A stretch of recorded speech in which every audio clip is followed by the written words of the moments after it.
Okay, ask almost any quarterback in the league who they admire growing up. A surprising number will say only one name. Stafford, a dog. He is a dog. No, you don't understand, bro. That's all I watch. I don't watch nobody else. I've been such a big fan of Matt since he's been in the league, and it doesn't get talked about enough how good of a talent he is. Matthew Stafford, the quarterback's quarterback, the guy who's been dropping no looks way before Mahomes. And yet, despite all of that, despite being one of the purest throwers of the football in the last 2 decades, Matthew Stafford has never won an NFL MVP. Not once. Not in Detroit, not in LA, not even during the Super Bowl run. He didn't even win Super Bowl MVP. 17 seasons, nothing. But this year, at age 37, when quarterbacks are supposed to be, slowing down, this finally might be the year. Matthew Stafford. We cannot not talk about this guy for MVP. I believe this is the best version of Matt Stafford we have ever seen. He is getting better with age like fine wine. But to understand how this even happened, we have to go back to 2009. Back when Matthew Stafford was the #1 pick, walking into one of the worst situations in NFL history. With the first pick in the 2009 NFL Draft, the Detroit Lions select Matthew Stafford, quarterback, Georgia. The 2009 Detroit Lions were coming off an 0-16 season. A broken roster, a carousel of coaches, a franchise drowning in dysfunction. People now are actually taking a serious look nationally at what is systemically wrong with this organization. This is what Stafford inherited. He didn't join a stable system, i.e. Mahomes to the Chiefs with Andy Reid. He didn't sit and learn behind a vet. He didn't walk into a win-now roster. He walked into a burning building and was handed a hose. Schwartz said the Lions didn't go into the draft with a plan to take a quarterback #1, but everything they saw on Stafford, including his film from high school, set him apart as a special player. Matt Stafford, there's no guarantees. Anybody that thinks that Matt Stafford is a guarantee is crazy. I think even the Lions brass would say that. And yet, through all of the chaos, he turned Detroit into something watchable, something exciting and hopeful. Plus, it didn't hurt to have this guy. Matthews got it, looks, throws, wants Calvin, got him! Touchdown Detroit Lions! Megatron coming through!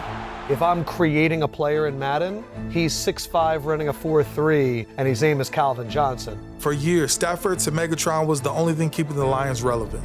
For example, the 2011 season. Stafford would throw for over 5,000 yards and 41 touchdowns, leading Detroit to its first playoff appearance in 12 years against the Saints. Pressure on. Stafford going deep. And it is Johnson making the catch, adjusting, slowing down. Had it on the outside, and it'll be first down and goal. The 2014 season, the Lions would go 11-5, one of the best seasons in franchise history, but would ultimately lose again in the wild card game against the Cowboys. Stafford steps up, fires, got a man, that's Tate. Golden Tate inside the 20. He's going to go to the end zone for a touchdown. The Lions, they didn't become a powerhouse, but they became dangerous. And for Detroit, dangerous was progress. That is, until Calvin Johnson retired. At 30 years old, in his prime. The report is this morning that Calvin Johnson, one of the great wide receiver talents in the history of the National Football League, is going to retire. It's the long grind. I mean, you could just tell, he just in his comment right there, you can just tell he was just worn out. I mean, all of it, whether it's injury, whether it's, your record, only going to the playoff twice. The franchise wasn't giving him, or Stafford for that matter, a real chance at winning. So when Megatron walked away, Stafford wasn't just losing his #1 receiver. He was losing the one place of stability in a franchise where everything else was unstable. And yet, Stafford still kept producing.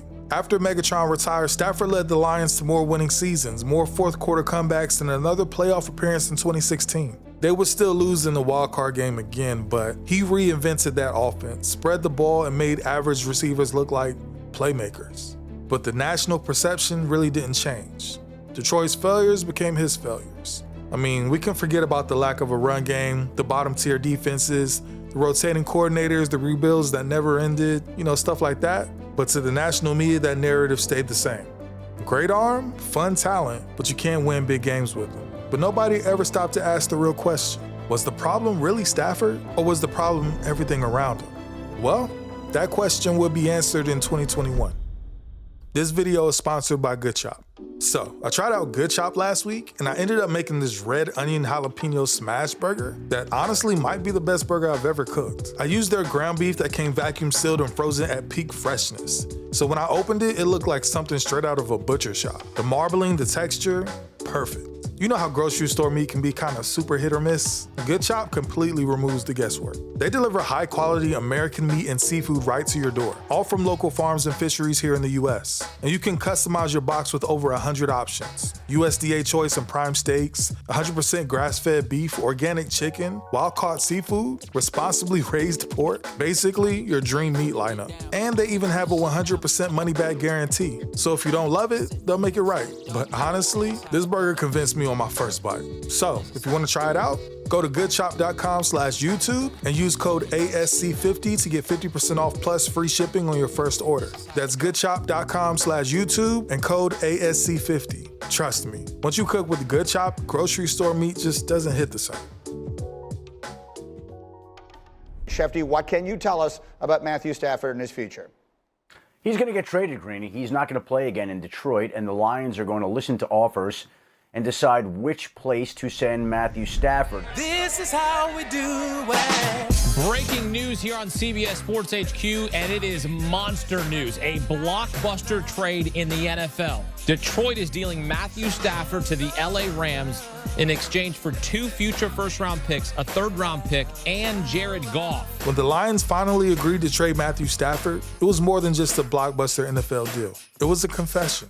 A confession that the franchise really hadn't given him what he needed, and if Stafford wanted a fair shot at success quickly, he would have to leave Detroit to get it. You're sitting here thinking, you're giving up all this for Matthew Stafford? Yes, you are. It quickly became apparent that the Los Angeles Rams wanted Matthew Stafford as badly as Matthew Stafford wanted them. So the LA Rams took the gamble.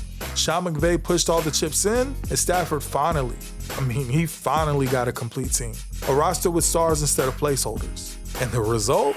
Rolling left, off to the fake. He's going to air it out. Deep downfield. Has a man open, and it's caught at the 15-yard line by Van Jefferson. And he gets up and rumbles to the end zone. But I'm looking at Stafford, who's never won a playoff game in his career. He's got a mission to prove. Okay, we know how big time he is. We know he's won in close games during the regular season. Hasn't shown any of that in the postseason. Now you here with the right coach, with good personnel. Get it done.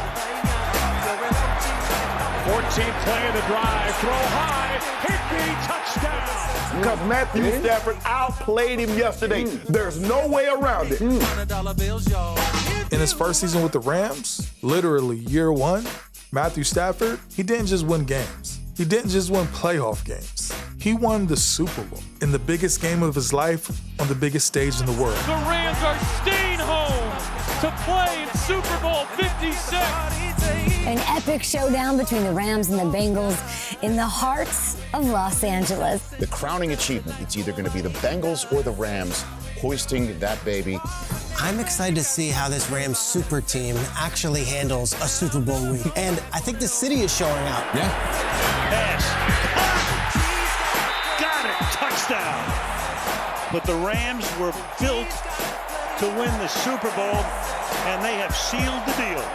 And when he hoisted that Lombardi trophy, something important shifted. People started to give him his flowers. He's been called a lot of things by a lot of people. You have to call him a Super Bowl champion, and you have to call him a Hall of Famer now. But even then, even with the ring, the stats, and the respect of players, Stafford never found his way into MVP territory. Partly because the Rams were star-studded. I mean, let's be honest. And partly because Stafford's greatness always came disguised as normal. He made unbelievable plays look routine. Elite quarterback play looked simple. And because it looked simple, people assumed it was. Which brings us to the most fascinating part of his story, at least to me. For the last decade plus, Matthew Stafford has lived at the intersection of elite talent and minimal recognition.